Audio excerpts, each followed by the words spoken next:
News India देख रहे हैं आप और आपके साथ मैं हूं सुरभि तिवारी। और सबसे पहले एक बड़ी खबर आपको बता दें कि राम मंदिर दान चोरी केस में ट्रस्ट को नोटिस दिया गया है। तो फिलहाल सुप्रीम कोर्ट में उत्तर प्रदेश सरकार को भी अब नोटिस दिया गया है और 20 जुलाई को सुप्रीम कोर्ट में अगली सुनवाई होनी है। सुप्रीम कोर्ट ने एसआईटी के स्टेटस रिपोर्ट भी मांगी है। तो एसआईटी की ओर से जो आखिरी फाइनल रिपोर्ट सौंपी जानी है उसकी स्टेटस रिपोर्ट भी मांगी गई है और बताया जा रहा है कि अब सुप्रीम कोर्ट तक भी यह मामला पहुंच रहा है। तो आपको याद होगा अयोध्या चढ़ावा चोरी केस को लेकर के किस तरीके से आए दिन नए नए अपडेट सामने आ रहे हैं, नए खुलासे भी हो रहे हैं, कई लोगों के नाम भी इसमें सामने आए थे। और अब ये बताया जा रहा है कि एसआईटी से स्टेटस रिपोर्ट सुप्रीम कोर्ट की ओर से अब मांगा गया है। तो अगली सुनवाई 20 जुलाई को होनी है। सुप्रीम कोर्ट ने अयोध्या राम मंदिर चढ़ावा चोरी मामले को लेकर राम मंदिर ट्रस्ट और उत्तर प्रदेश सरकार को नोटिस जारी किया और इसके साथ ही मामले की जांच कर रही एसआईटी से स्टेटस रिपोर्ट मांग ली है। अगली सुनवाई 20 जुलाई को होनी है। चीफ जस्टिस सूर्यकांत की अध्यक्षता वाली बेंच 3 अलग अलग याचिकाओं पर सुनवाई कर रही है और याचिकाओं में जांच सीबीआई को सौंपने, नई एसआईटी बनाने की मांग की गई है। साथ ही मंदिर में दान के प्रबंधन से जुड़े अलग अलग विषयों की समीक्षा के लिए एक्सपर्ट कमेटी बनाने की भी मांग की गई। मेरा नाम नरेंद्र कुमार गोस्वामी है। I am the leading petitioner in this Ram Janmabhoomi case. क्या कुछ आज बातचीत हुई और क्या कोर्ट ने अपना देखिए, हमारा ट्रांसपेरेंसी को लेके था, क्योंकि ये पब्लिक ऑफरिंग्स हैं। कोई रिक्शे वाला भी 10 रुपए का डोनेट करता है तो वो प्रॉपर्टी जो है वो डाइटी की है, राइट। वो जितने भी ये ट्रस्ट के लोग हैं या फिर कोई ट्रस्ट बना देते हैं, ये केवल मैनेजिंग अफेयर करते हैं। ये पब्लिक ट्रस्ट डॉक्ट्राइन इसमें काम करता है। तो उस पैसे का दुरुपयोग ना हो, वो किसी की डकैती नहीं डले, किसी की जेब में नहीं जाए, ट्रांसपेरेंसी हो, इसको लेके हमारी पिटीशन थी और ये लार्ज पिटीशन थी, राइट। तो हमने इसमें केवल ये कहा था कि अब तक जितने भी सीसीटीवी हैं, डीवीआर की रिकॉर्डिंग्स हैं, हुंडी रजिस्टर्स हैं, उन सबको प्रिजर्व किया जाए। बिकॉज अगर आपको पता है कि डीडीआर जो होते हैं, सीसीटीवी कैमरे होते हैं, ये कोई वैकेशन या किसी की वेट नहीं करेंगे, अपने आप ऑटो हो जाते हैं, या फिर वो डैमेज भी हो सकते हैं, ऑल्टर भी हो सकते हैं, डेस्ट्रॉय भी हो सकते हैं, मूव भी हो सकते हैं। तो उनको प्रिजर्व किया जाए। That was the first prayer. Second, जो एसआईटी की रिपोर्ट चल रही है, हमें पूरा भरोसा है इन्वेस्टिगेशन जैसा भी चल रहा है, एजेंसी अच्छा काम कर रही है। Dinesh Kumar Yadav, party in person. आज जो कोर्ट में हुआ उसमें कोर्ट ने ये कहा है कि एसआईटी की रिपोर्ट मंगाई गई है और स्टेट से रिपोर्ट मंगाई गई है कि अब तक इस जांच में क्या हुआ है राम मंदिर चंदा चोरी मामले में। तो अगली डेट मंडे को दी गई है। तो हमारी मांग थी सीबीआई जांच की, लेकिन अभी उसमें कुछ नहीं हुआ है। तो मंडे के बाद ही बता सकते हैं कि इसके आगे क्या हो सकता है। क्या कोर्ट ने कुछ टिप्पणी की इस पे कि जांच कैसी चल रही है? एसआईटी को लेकर जो सवाल खड़े हो रहे हैं। नहीं, अभी ऐसा कोई टिप्पणी नहीं किया। एसआईटी की जांच पे तो है सवाल ऐसा, हाँ, पर ऐसा कोई टिप्पणी नहीं किया। लोगों ने अपनी तरफ से सवाल खड़े किए थे। हाँ, हम लोगों ने अपना जो पक्ष था वो रखा था, लेकिन ऐसा कोई टिप्पणी नहीं आई है कोर्ट की। जी, अगली सुनवाई कब है? अगली सुनवाई मंडे को है, 1 हफ्ते बाद। Thank you.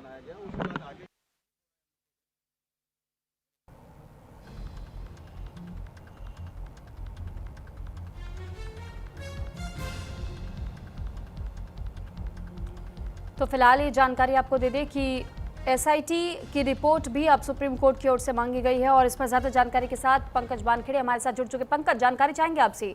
सुप्रीम कोर्ट भी अब इस पूरे मामले को लेकर के हस्तक्षेप करता हुआ दिखाई दे रहा है। सुप्रीम कोर्ट अब खुद इसमें इंटरेस्ट ले रहा है। तो ऐसे में आने वाले दिनों में 20 जुलाई तक का जो समय दिया गया है, क्या कुछ और उलझनों को इससे दूर किया जा सकेगा? देखिए, बिल्कुल। देखिए सुरभि, जिस तरह से लगातार पिछले कई समय से राम मंदिर ट्रस्ट पर सवाल खड़े हो रहे थे, यूपी सरकार पर सवाल खड़े किए जा रहे थे और तमाम जो पदाधिकारी हैं राम ट्रस्ट के अंदर, राम मंदिर ट्रस्ट के अंदर, उनको लेकर भी सवाल खड़े किए जा रहे थे। और ऐसे में एक पीआईएल दायर किया गया था कि इस मामले को लेकर एसआईटी से शिफ्ट करके सीबीआई को दे दिया जाए। इसको लेकर आज जब सुनवाई शुरुआत हुई तो वकील की तरफ से लगातार इस बात को कहा गया कि 123 साल की लड़ाई थी, वो लड़ाई लड़ने के बाद अब एक नई लड़ाई लड़नी पड़ रही है। उसको लेकर याचिकाकर्ता की तरफ से कहा गया। उसके बाद जब एसआईटी का गठन हो चुका है, लेकिन इलेक्ट्रॉनिक स्वरूप में जो मौजूदा साक्ष्य हैं उसको लेकर भी सुरक्षित रखा जाए, इसको लेकर भी कोर्ट से निवेदन किया गया। उसको लेकर चीफ जस्टिस जो है सूर्यकांत, उन्होंने साफ तौर पे कहा है कि नोटिस जारी किया है उन्होंने राज्य सरकार को और राम मंदिर ट्रस्ट को लेकर, और साथ ही साथ ये भी कहा है कि जो स्टेटस रिपोर्ट है उसको पेश किया जाए। और ऐसे में साफ तौर पे ये भी क्या है, तुषार मेहता की तरफ से कहा गया है, जो सॉलिसिटर जनरल है, उन्होंने कहा कि ये जो स्टेटस रिपोर्ट है हम बंद लिफाफे में जमा करेंगे। उसको लेकर कोर्ट ने हामी भर दी है। अब ऐसे में जो स्टेटस रिपोर्ट है वो अब 20 जुलाई तक सबमिट करनी है। उसको लेकर फिर आगे जो कार्रवाई होगी, सुप्रीम कोर्ट इसको लेकर पूरी सुनवाई करेगा। लेकिन महत्वपूर्ण यह है कि बड़ा सीटबैक जो है वो राम मंदिर ट्रस्ट को लगा है। और ऐसे में अब एसआईटी में जो जांच है और साथ ही साथ ये भी सुनिश्चित करने के लिए कहा गया जो इलेक्ट्रॉनिक एविडेंस है उसको भी सुरक्षित रखा जाए। तो ऐसे में अब इस मामले का इंतजार है 20 जुलाई को, जब अपनी तरफ से सुप्रीम कोर्ट इसको लेकर क्या कुछ टिप्पणी करता है। ठीक है, और साथ ही पंकज ये भी जानकारी जरूर दीजिएगा, क्योंकि इससे पहले हमने ये भी देखा था कि किस तरीके से ईओ बनाने को लेकर भी, जहां एक तरफ ट्रस्ट की ओर से ये कहा जा रहा था कि हम नहीं चाहते कि इसमें भी कोई ट्रस्ट के लोगों को हटा करके और उसके बाद से आप एक नए सीईओ को चुनाव कर दे, क्योंकि ये कोई बिजनेस नहीं चल रहा है, यहाँ किसी को लीड नहीं करना, कोई ओनरशिप नहीं है। लेकिन एक ट्रस्ट जब स्वतंत्र तौर पर काम करता है तो ट्रस्ट के लोग ही सारी चीजें जिम्मेदारी संभालते हैं। आप उन लोगों को रिप्लेस करके दूसरे लोगों को अगर शामिल करें ट्रस्ट में तो चलता है, लेकिन सीईओ बनाना ठीक नहीं। लेकिन अब दूसरी तरफ एक और जहां ट्रस्ट पहले से ही इस वक्त कई सारे सवालों के जवाब देने के लिए हम देख रहे हैं कि पूरी तरीके से जवाब भी नहीं दे पा रहा है, उलझा हुआ नजर आ रहा है। दूसरी ओर सुप्रीम कोर्ट का ये जब केस को लेकर के सुप्रीम कोर्ट अब जाने के बाद सामने आई है पंकज, तो ये समझना चाहेंगे कि इस वक्त ट्रस्ट की ओर से रिएक्शंस क्या है, चाहे वो हमने देखा कि किस तरीके से ट्रस्टी है वहां के या फिर जो तमाम सदस्य हैं उन पर भी तो यह आंच पहुंच रही है। देखिए अब सुरभि, अगर आप देखेंगे जब राम मंदिर ट्रस्ट को लेकर विवाद खड़ा हुआ और चढ़ावा, चंदा जो चढ़ावा है उसको लेकर सवाल खड़े हुए, उसके बाद से लगातार तमाम अलग अलग लीडर्स जो हैं, चाहे वीएचपी के हों, राम मंदिर ट्रस्ट से जुड़े हुए जो पदाधिकारी, तमाम लोग टिप्पणी कर रहे थे, बयान दे रहे थे। लेकिन जैसे ही अब ये मामला सुप्रीम कोर्ट पहुंचा है तो तमाम लोगों ने बयान देना बंद कर दिया है। तो ऐसे में आप साफ तौर पर समझ सकते हैं कि और दूसरी तरफ ये भी है कि जो एसआईटी की रिपोर्ट शुरुआती तौर पर आई उस पर जो है राम मंदिर ट्रस्ट की तरफ से एक तरह से एक मैसेज देने की कोशिश है कि जो स्टेटस रिपोर्ट है उससे हम सेटिस्फाइड हैं, हमें कोई इश्यूज नहीं है और जो जांच हो रही है वो सही तरीके से जांच चल रही है। लेकिन जो स्टेटस रिपोर्ट अब सुप्रीम कोर्ट में पेश होगा, जब वहां पे बंद लिफाफे में पहुंचाया जाएगा तो सुप्रीम कोर्ट इस मामले को पूरा पढ़ेगा, समझेगा और उसके बाद इसको लेकर टिप्पणी करेगा।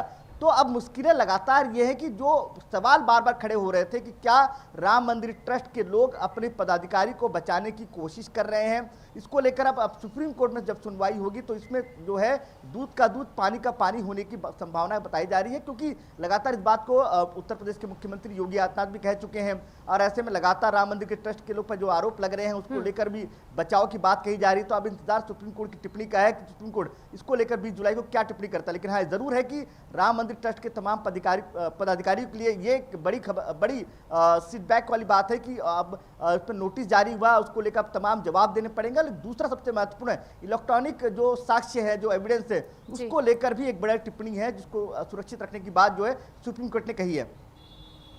ठीक है पंकज, आप नजर बनाए रखिएगा इस खबर पर, और फिलहाल बहुत धन्यवाद आपका तमाम जानकारी हम तक पहुंचाने के लिए।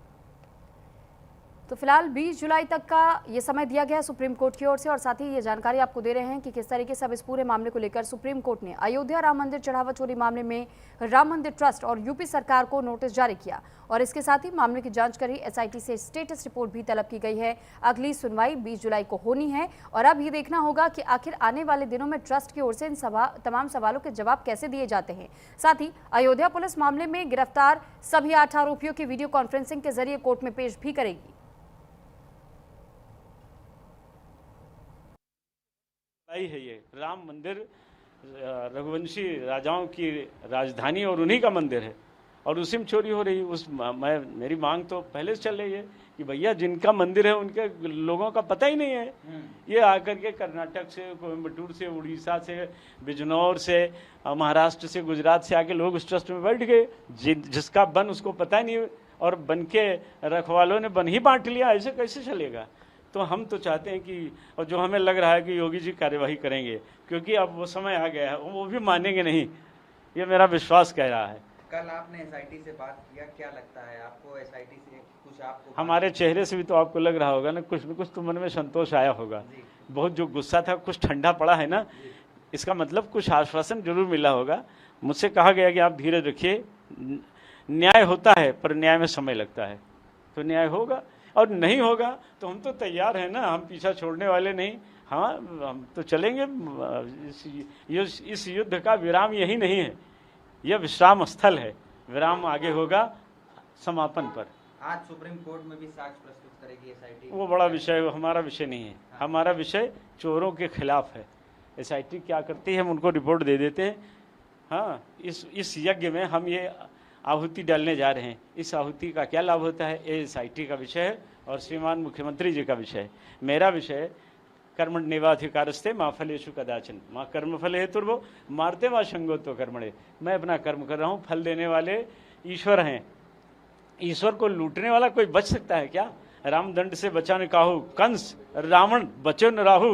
रामदंड से बचाने काहू कौन बचेगा? ये भी नहीं बचेंगे। आप देखते जाइए, बचेंगे नहीं, ये जा रहा है।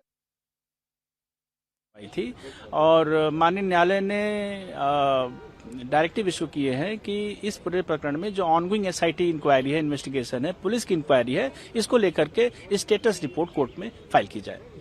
अभी क्योंकि SIT की जांच प्रक्रिया पे भी काफी सवाल थे, तो आपको लगता है कि वो भी जांच के घेरे में है?